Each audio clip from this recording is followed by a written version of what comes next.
Happy Tuesday, everybody. It's Jim. It's Amadeus, and let's Amadeus. We had some stuff happen yesterday. Literally, the second we signed off, Kirk Cousins signed on to be the quarterback of the Atlanta Falcons, and they jetted to the top. They already were at the top of the list of teams expected to win, and so there you go. He's now an Atlanta Falcon.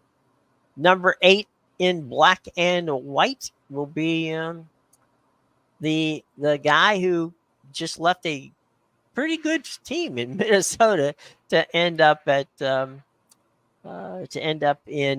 Atlanta. I'm guessing the $100 million that Mr. Blank was willing to guarantee him probably cinched the deal. Yeah, definitely.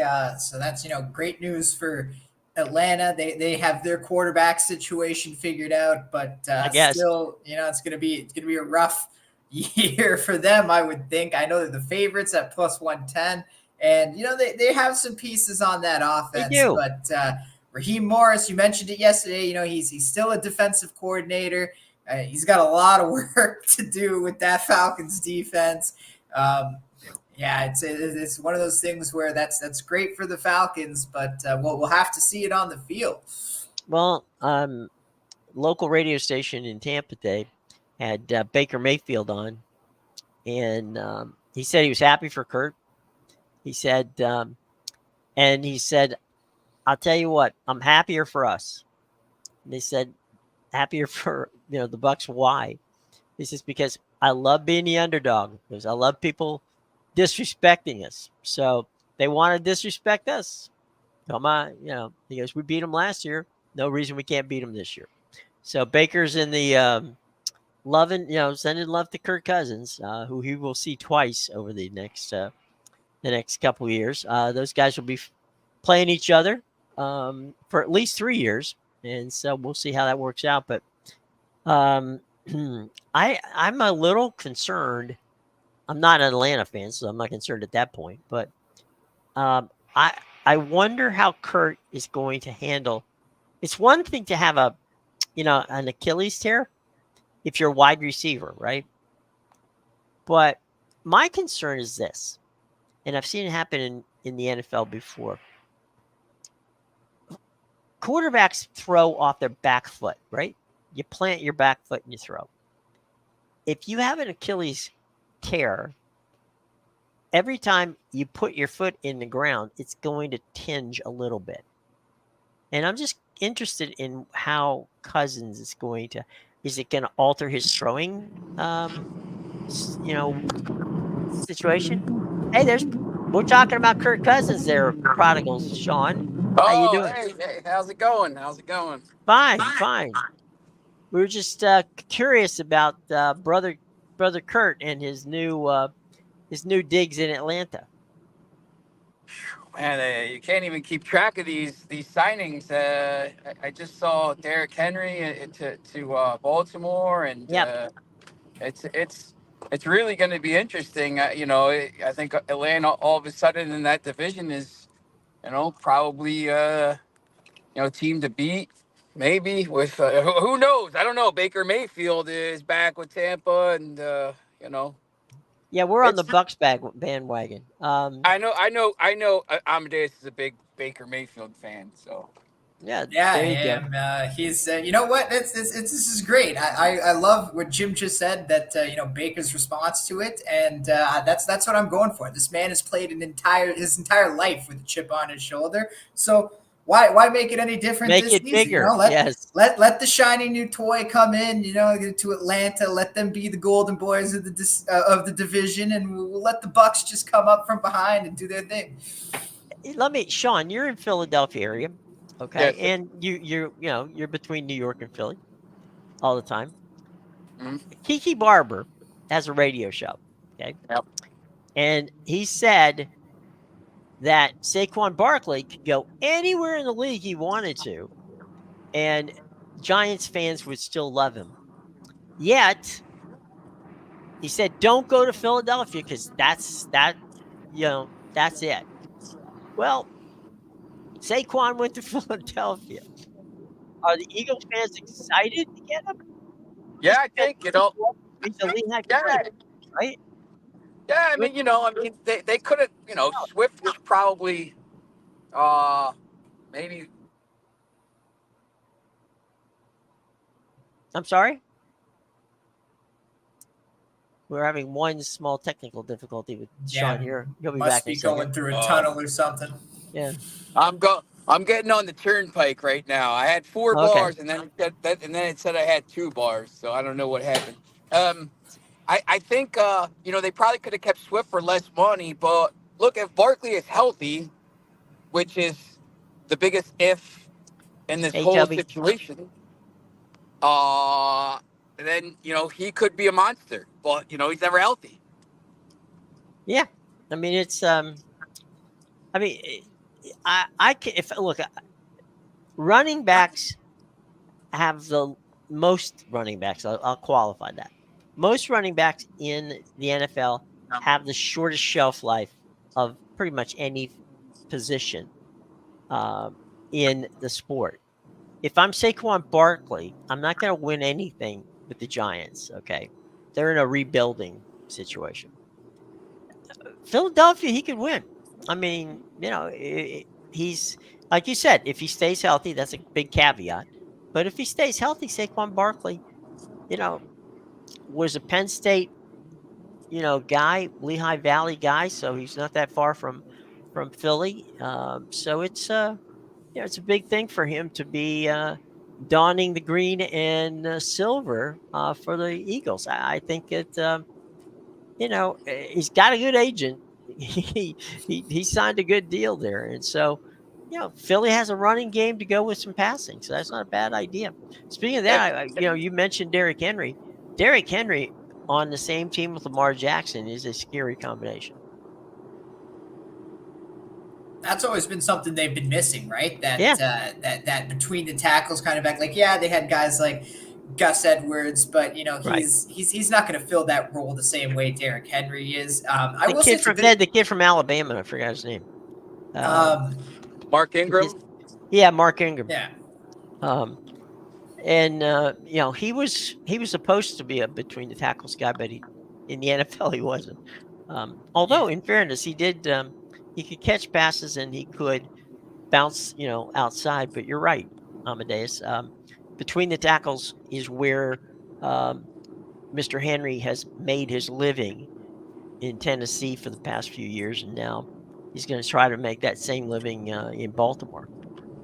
Yeah, I think it's a big move for the Ravens, and it's a Mhm. great move, obviously, for both sides. I will say though, I'm a bit disappointed just because it really looked like Keaton Mitchell was going to start having that Yeah, breakout year before he had that season-ending injury, and right. obviously, he might not be ready for the start of this season, so covering the bases, but would love to see him get some work in there with Henry when he comes back because I think he's got potential to be a great back in this league. I think you're right. I also think that knowing the way that they play rotation football, which is kind of the Ravens thing, Moncton, the offensive coordinator, likes to do it. If you've got a guy like a Derrick Henry, right, you want to use him, but you don't want to overuse him. And so I do think that they're going to have rotation in the backs there. They don't want to. I mean, because Derrick Henry pretty much for the Titans for the past 3 years, was 90% of the time he was the guy carrying the ball. So I think that they don't want to put too much more tread on those tires if they don't have to. And if you can and bring them in, bring them out, um, and change up backs, I think that's probably the way Moncton's going to go because I don't see him going, a heavy dose of Derrick Henry. Yeah, and that's probably best for him at his age for sure. Well, the other thing too is how do you game plan for a Derrick Henry and a Lamar Jackson? I mean, you go to tackle Derrick Henry and Lamar Jackson runs 70 yards. So I don't know. I think it does put if Baltimore, they were excited to get to the championship game last year. A lot of people thought, we bombed out. Maybe it's not going to happen again. I think the signing of Derrick Henry puts them in a very good position to repeat in certainly in the division and perhaps even in the conference. Yeah, definitely. And that was something, we called. We did Yeah. say that the Chiefs probably going to beat the Ravens in that game, but the Ravens will be back. That won't Mhm. be their last time there. And, this might be the move that takes them back and takes them through to the Super Bowl this time. So, We got Jameis Winston in that division now. Jameis made the signed with the Cleveland Browns. I guess they didn't want to bring Joe Flacco back. So I don't know. I mean, I don't know what to think of Cleveland. I mean, it's a bit of a just toss them in dumpster the fire. carousel. Yeah. Right, that's Uh, all it is. We got the coaching carousel. Well, out in Cleveland, they like the quarterback carousel a little bit better. I guess. So just tossing another one into the ring. Let's see what happens. That's what's happening there. And we talked yesterday. I still think Russell Wilson is going to be, um, he's going to be Kenny Pickett's. They're going to definitely have a quarterback, chase there because there's no way that Russell goes over to Pittsburgh and doesn't get a chance to play for the first string uh, team. I just don't. I don't see he wouldn't. I don't see him signing for a year. For $1 million just to drop in and play back up to Kenny Pickett. Yeah, definitely. And Pickett, in fairness, and this is no shade on him, he's been injury prone the last, 2 years in the league. He's had some pretty, he spent some time on the bench, and not a good look for him. So if you're a Steeler fan, I think that was a good move. You got a Super Bowl winning All Pro quarterback, for $1 million. So, and Denver's paying the rest. So there you go. Yeah. Things suddenly change is imminent. Let's bring you up to date, folks, on what's going on the scoreboard here. Real quick, in the Big 12, UCF 73 and Oklahoma State 54. That's with 2 minutes and 46 seconds left to go. Not even a In game. in the game, you got Georgia Tech and Notre Dame. They tipped off in the ACC tournament. Notre Dame 19, Georgia Tech 11, 11:37 left to go there. They just got underway, really. I pronounce that name wrong every. Quinnipiac. Quinnipiac. Quinnipiac, thank you. Quinnipiac 46, St. Peter's 37 with 4 minutes and 40 seconds left to go in the third. That must be the women's tournament. Yeah, it is. Okay, that's the women's tournament. Third quarter, I'm like, wait a minute. In the Big Sky women's semifinal, you got Montana State and Eastern Washington, and Montana State is up by a point, 11-10, 9:17 left to go in that game. Upcoming in a few minutes, you got the Atlantic 10 starting LaSalle against George Washington. Then you've got in the Big 12 Classic first round, West Virginia and Cincinnati. That's a 3 o'clock tip. And let's see, what do we got? Another women's game. And this one is the Southland second round. Southeast Louisiana and Nicholls State. That one gets underway at a 2:30 tip. So there's your scores so far. Hey, Jim, I wanted to ask Yeah. Amadeus his thoughts on the two Champions League games today, if you haven't talked Sure. about it yet. Oh, we haven't Oh, got there. Because I yeah, think for both sure. those games are pretty interesting. And I think both the games tomorrow are pretty interesting as well. I mean, Barcelona, Napoli, obviously 1-1. And Arsenal losing that tie to Porto right now, 1-0 after the late goal. I mean, thoughts on these games? Yeah, so that was one where I thought Arsenal was the better team in that first leg. Just they got a little unlucky there at the end with that with that late goal on the last kick. Funny enough, I was on Porto +1, so when it happened, I was just kind of laughing at that point that they went on to win the game. I was expecting a draw, but I mean, Arsenal has really been on a tear lately. They obviously, it was very clear that the winter schedule was putting a drag on them, and then once they had that ability to get that nice rest in, and then didn't have all those cups to worry about, all of a sudden that's when their streak in the Premier League has started. Obviously, the one blemish being that 1-0 loss to Porto. I think it's going to be an interesting game. Porto's defense is definitely no slouch, so it's one of those. It's one of those where, do I think Porto's going to keep Arsenal out?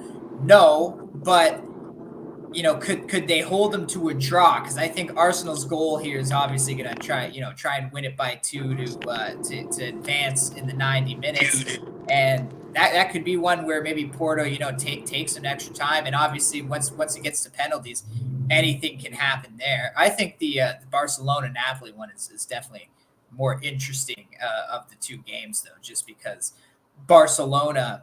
Again, I think Barcelona was the better team in that first leg against Napoli.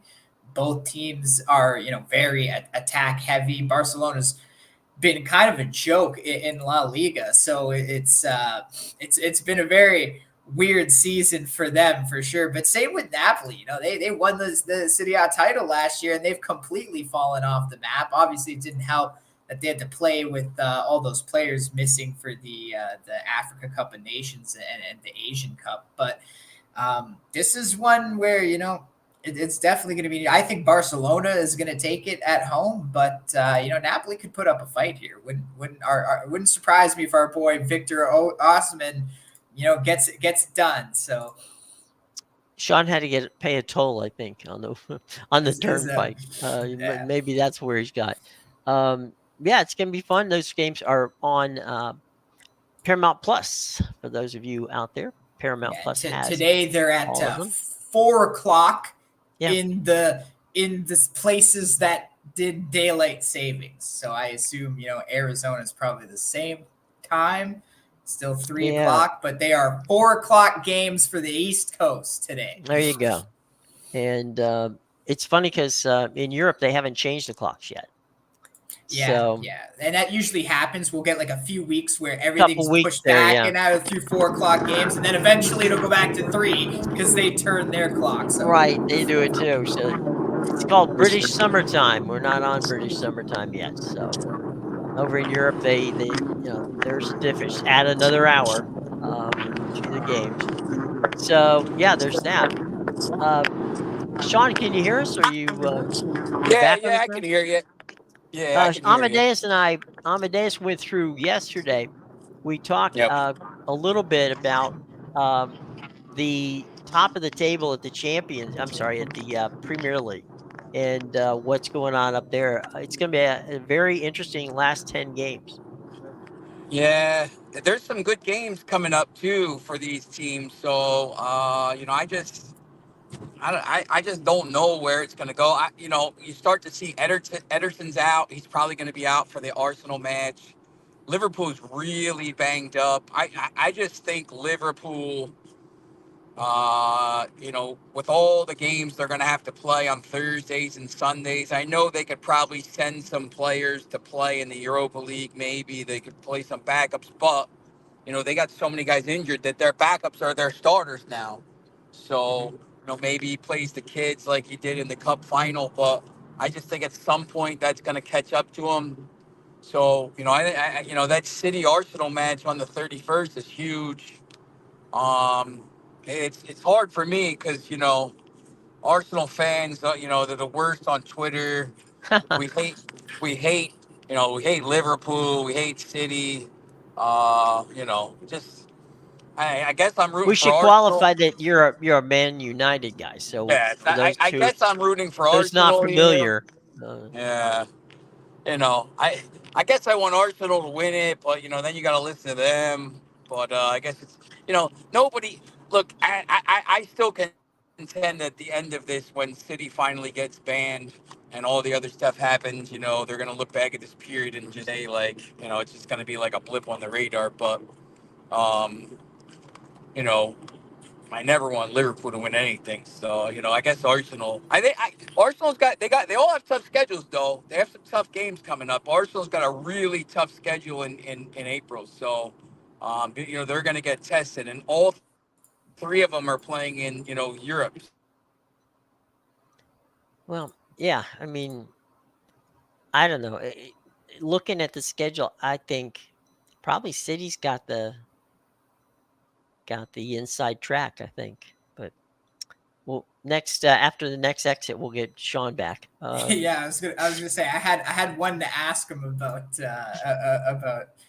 Well, He'll, we'll he'll wait. get We'll back. wait to see if he comes back. He'll get Yeah. back here in a minute. He's got stuff to do. We were talking a little bit the about what was going on in the NCAA tournament, or I'm sorry, in the conference games leading to the NCAA tournament. But there's another tournament this week that's always a lot of fun, and that is in golf, and it is the Players down there at Sawgrass. And can anybody beat Scotty Scheffler? If he's got the putter on, that course of Scotty Scheffler, man, they were made for each other. So we'll see. By the way, that's going to be on NBC, which of course means streaming on Peacock and USA and all Golf Channel, everything.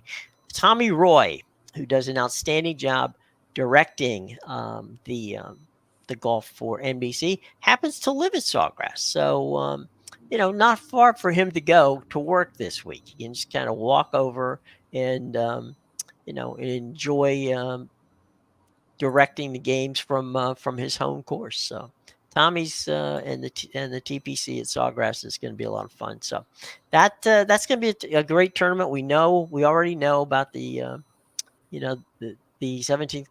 There he is. About the Island Green at Sawgrass. Meanwhile, Sean, Yeah. Amadeus has a question for you. Okay.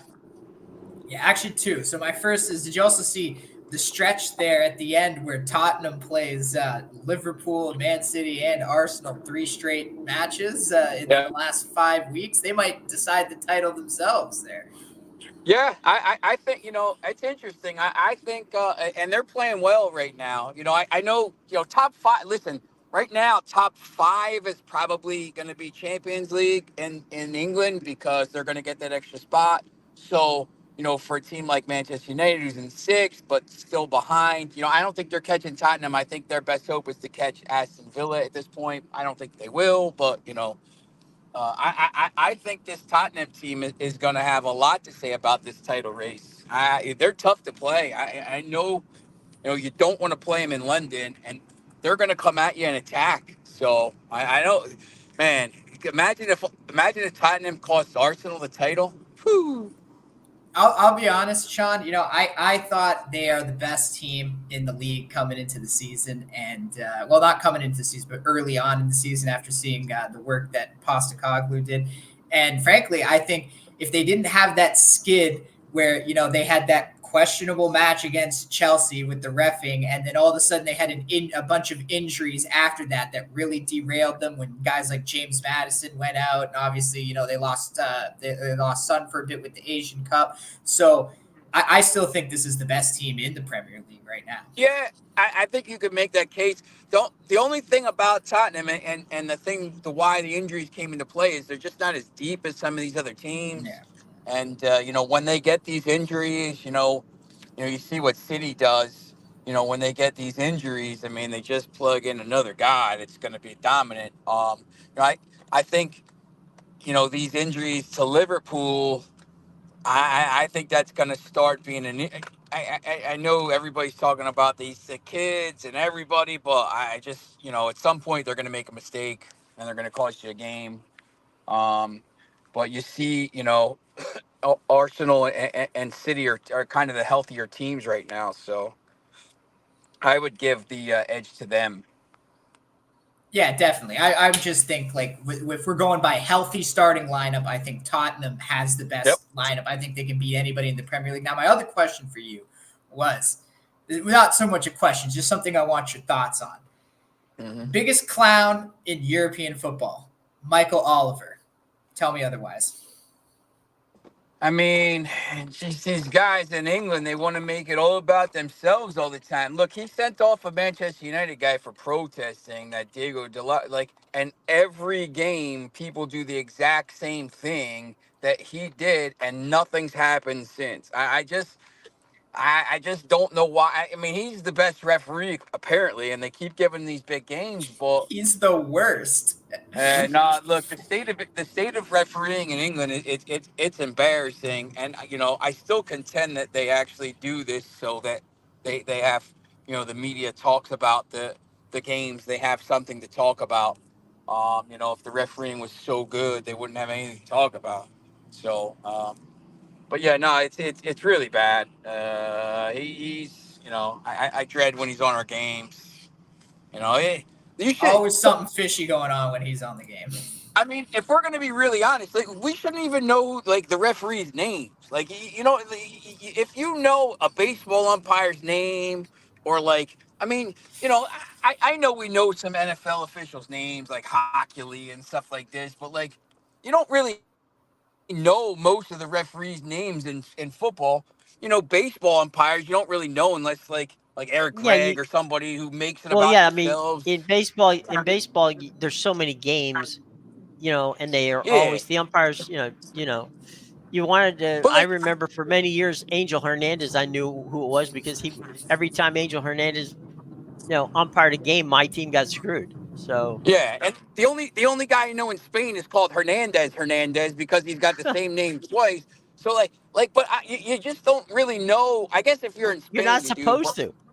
yeah, like you're not supposed to know the referees, and like in England, like every David Coote and Michael Oliver and Anthony Taylor. Like I mean I could tell you how the game's gonna go a lot of times before when you see like if it's a big game and like you see who the Right. referee is, and you're like we're not gonna win, and We got it's no just shot.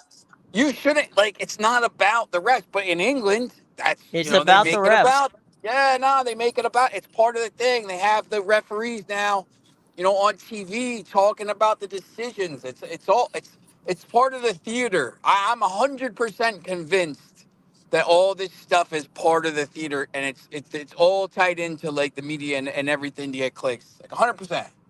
So but it's just I just want to watch a game sometimes and not like have some referee deciding the game. Hey guys, I want your comment on this. It has nothing to do with soccer. It's football, but it's not soccer football. I just looked into the deal that Derrick Henry signed. It's a 2-year, $16 million deal. Okay, Derrick Henry, 2 years, $16 million, which means he gets basically he could get with excuse me with incentives he could get up to 20 million. So and he probably those incentives are probably uh, pretty easy to hit. But the guarantee money in this deal is $9 million. We just talked about Kirk Cousins and Baker Mayfield getting some crazy money, and we just and Derrick Henry, who's arguably he's I'm not going to say he's as good as Saquon Barkley because they play different styles, but he's been one of the main running backs over the past 5 years, one of the top rushers in the league, and he's got and they. I mean, it just goes to show you how they value running backs in the National Football League. It's a pretty That's a good shame. deal. It's I yeah, mean, it's a hell of a deal. It's like it's a pretty Kmart, big deal. Yeah, Kmart yeah. shoppers. Yep. And They got them off of Timu, Amadeus. that's right. Yeah, it's a shame what they do to these guys, but again, they look at them like, oh Yeah, well, injury prone, old. These are probably the last two best years of his career, so right. that's the way they're gonna look at it, right? Well, he took the money, so he must think it was fair deal to him. He's focused on a Super Bowl, I think, at Yeah, this point. I think After you're right.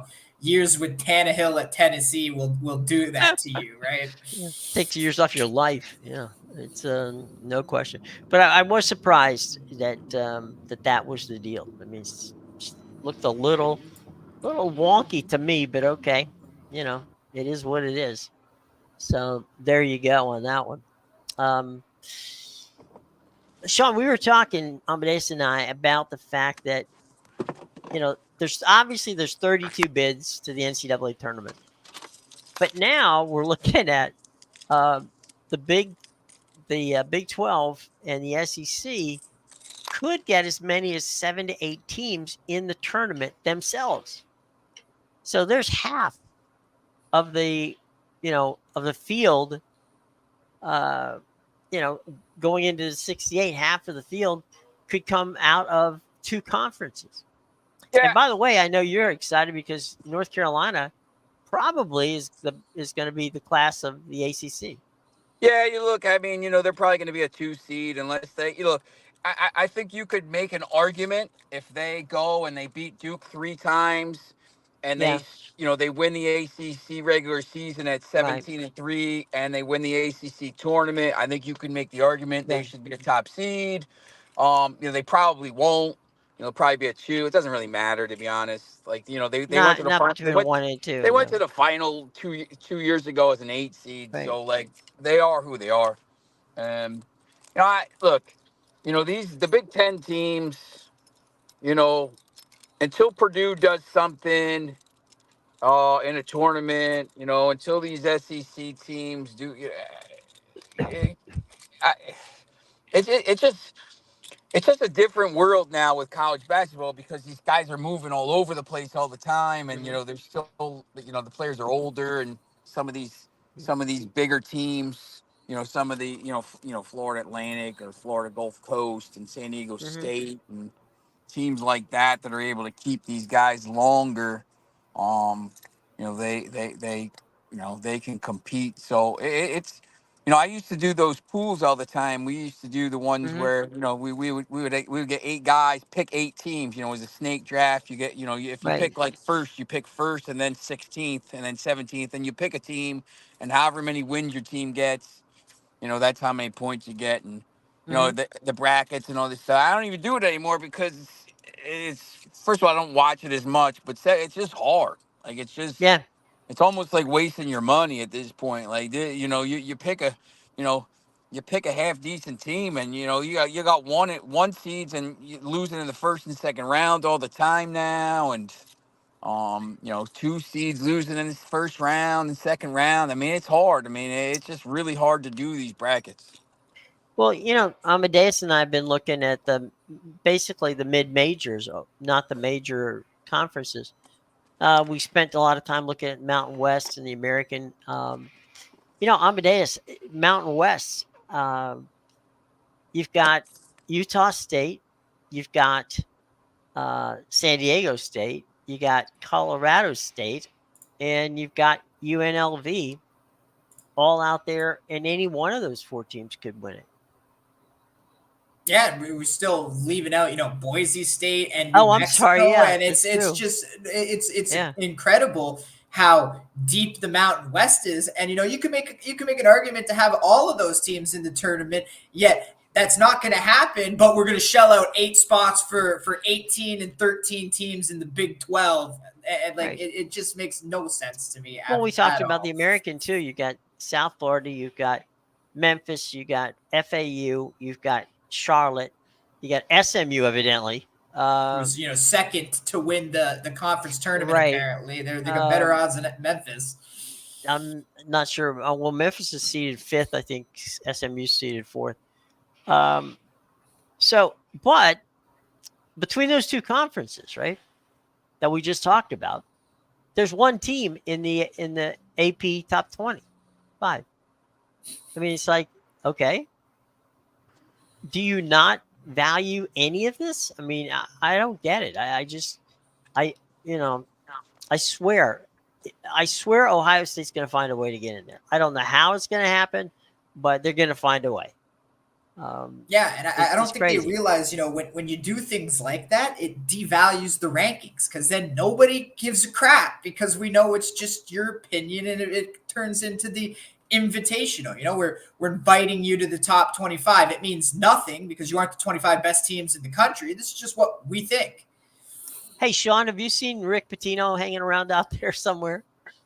I Out in have not. Jersey? I haven't seen him in a Okay. while, but Haven't seen Ricky in a while. yeah. Excuse me. He said that we should go to 128. I mean, I just at this point, why don't you just let everybody in and just play an extra week? Well, just do an extra week and I mean, really, everybody's to in be there. honest, to go to 256, which is, I mean, look, there's certain teams that shouldn't be in the tournament, but if you go to 256, it's 2 extra rounds. Right. So It's a week.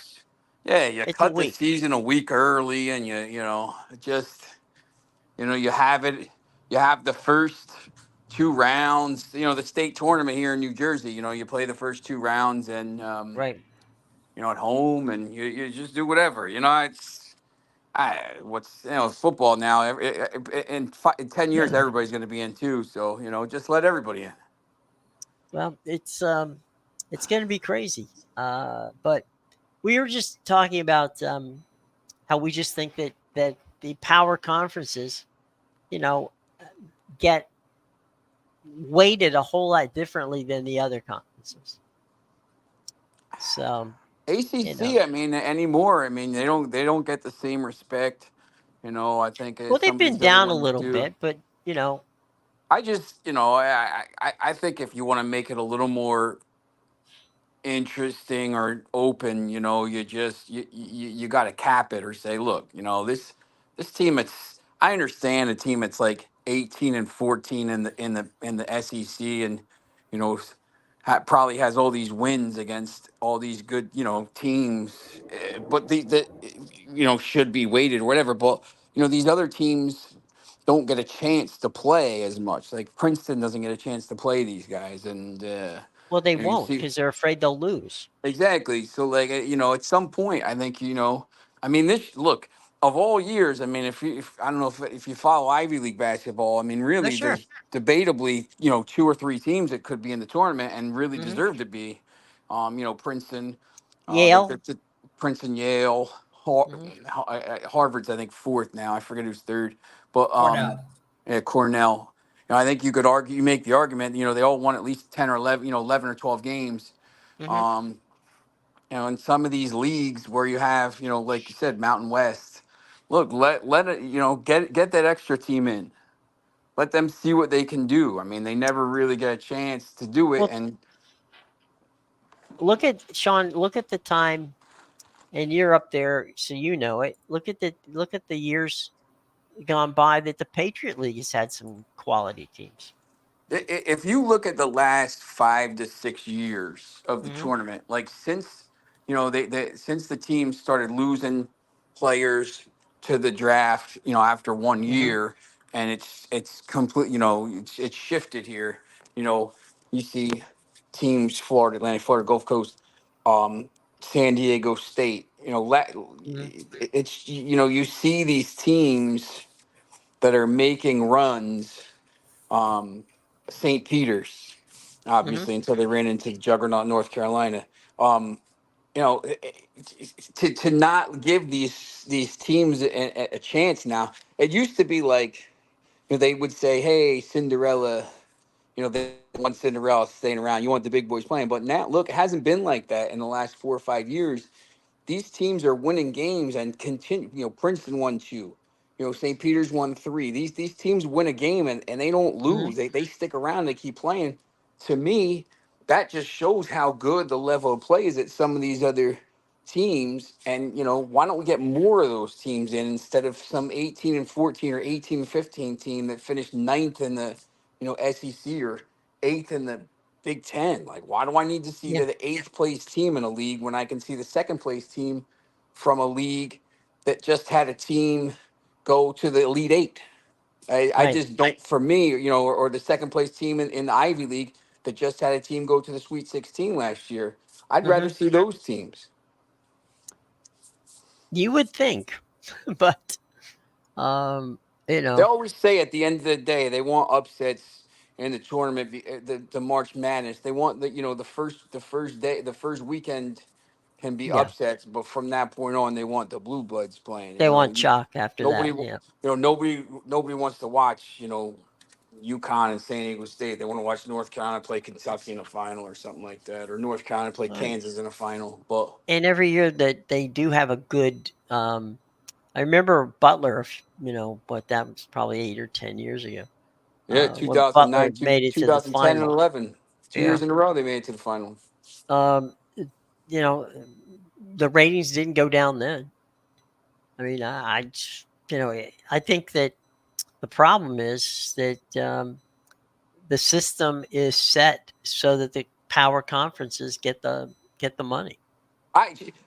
I just read something about the Champions League next year is changing its format, right? There's Hmm. 36 teams going in, and it's going to be it's going to be 1 through 8, 9 through 16, 17 through 24, and then all the way down to 36, right? So Yeah. what's going to happen is 1 through 8, and you're going to play, I think, 8 games against different teams or whatever, and the top 8 are going to go through automatically. 9 through 24 are going to play in a playoff to play those other teams, and then everyone else is out. Mhm. But what they're going to do is they're going to seed it.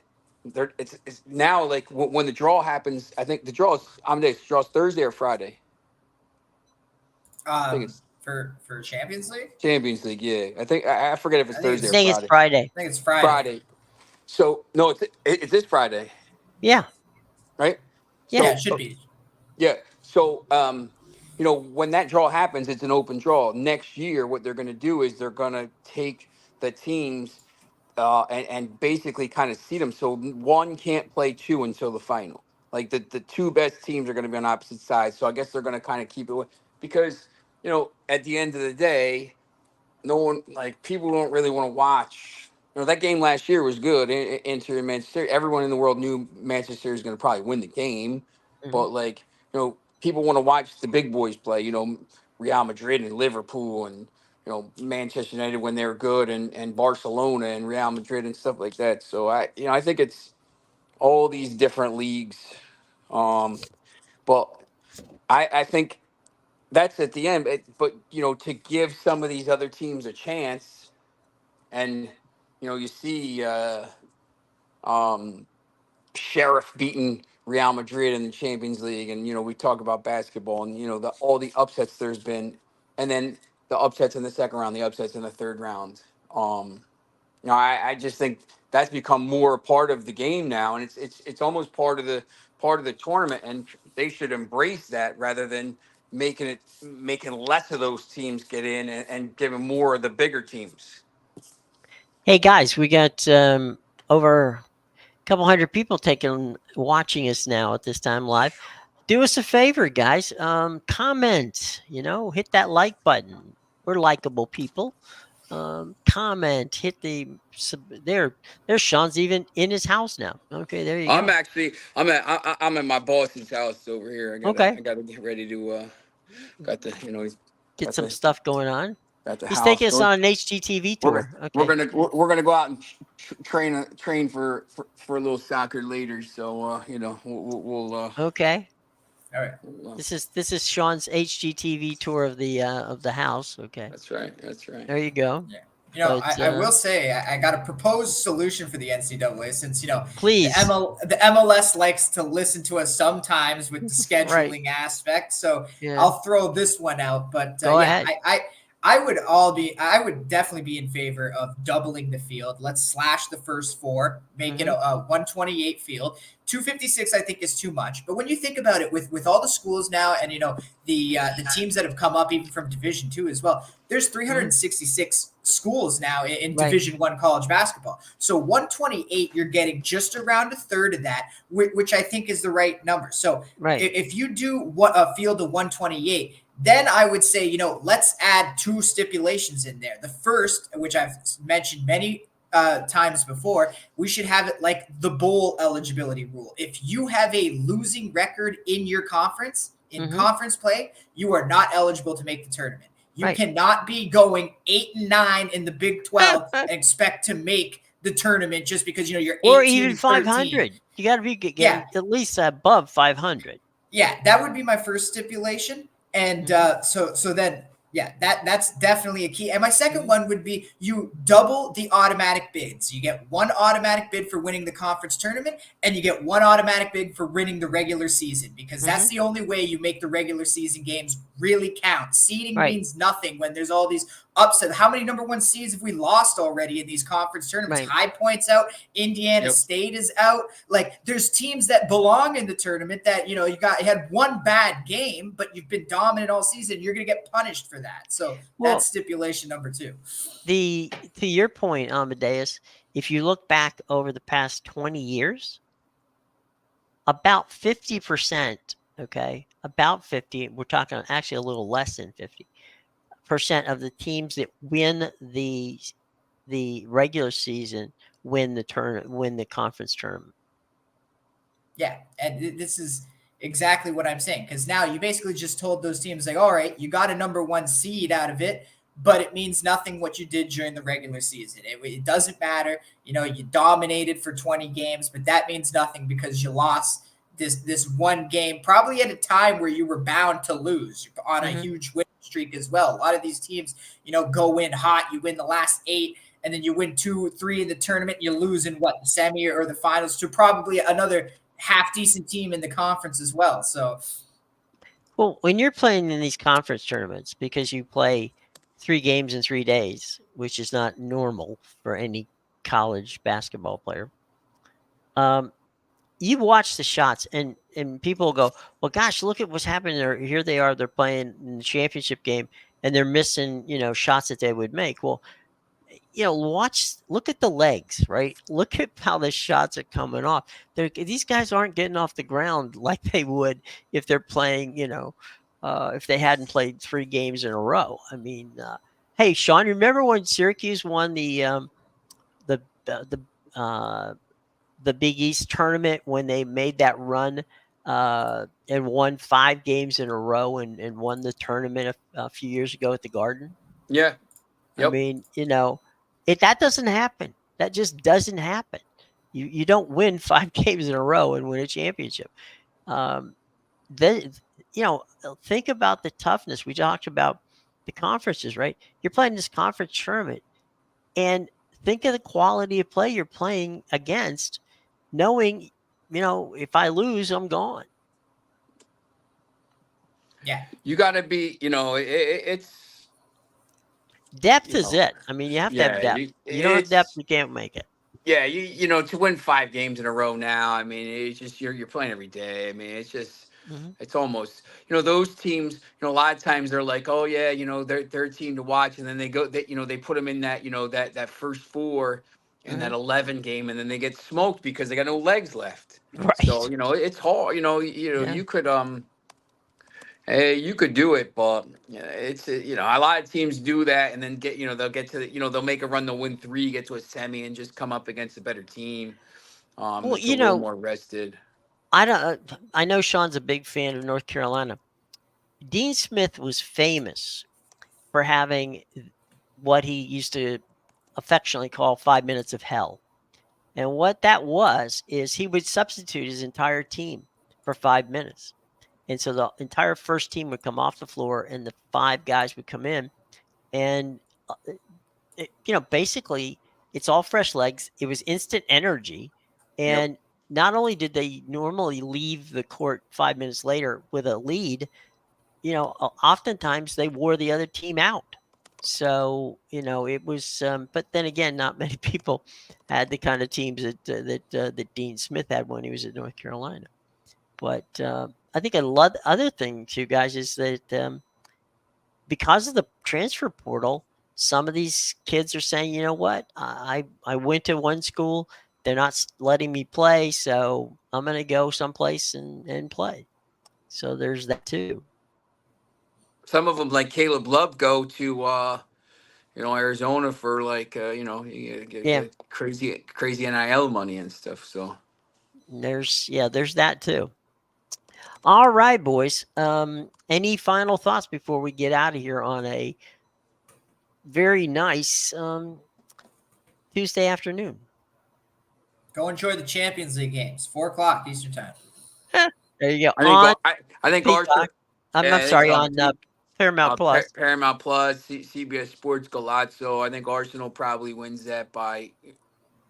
I think they find a way to win it by 2 goals to advance. Um, I don't know, but Barcelona. I mean, they should win, but who knows? They're all over the place. So I just don't. I don't think So Napoli. is Napoli too, Yeah, though. yeah, Napoli. I think Maurice. Sorry quit or got sacked today. So the whole league is crazy right now. Inter's the class of the league. It's Inter is going to break Juventus's 1950 point record. It's going to happen this year. There you go. Yep. If you watch the way their games are reffed, it's going to happen. Go ahead, Amadeus. Tell everybody where we'll be able to get your stuff, and then Sean, you can talk to people about where they can get your stuff too. Oh yeah, make sure you check out my premium picks at bigal.com, pickadvisor.com, theinsidersroom.com. The links are in the description below. Coming off a nice perfect 3-0 day. Had a winner in the Premier League yesterday with the over in that Chelsea Newcastle match. So that was a winner. Also coming off a 2-0 day in college basketball. And I got 2 plays up for college basketball today. One actually starts at 4 with my 2 Champions League plays that you can also go grab. And I have 1 play up in the NBA. So make sure you check that out. There you go. Sean, anything that people would enjoy reading? I'm on NJ.com a lot, and obviously Capital Sports Network, we're building it here. Mm-hmm. So we'll have some news about that very soon. Yeah. So make sure you keep tuning in. Stay tuned. Obviously, we got a lot of people tuning in, so make sure you stay tuned. We're going to have some big news. Yeah. And like I said, like us, subscribe, hit the bell, and any comments you put out there, we will answer them. Okay, so that would be fun. Please do that for us. All right, gang. We will be back tomorrow. We'll be talking about the NCAA tournament, which, I'm sorry, the conference tournaments as they lead to the NCAA tournament.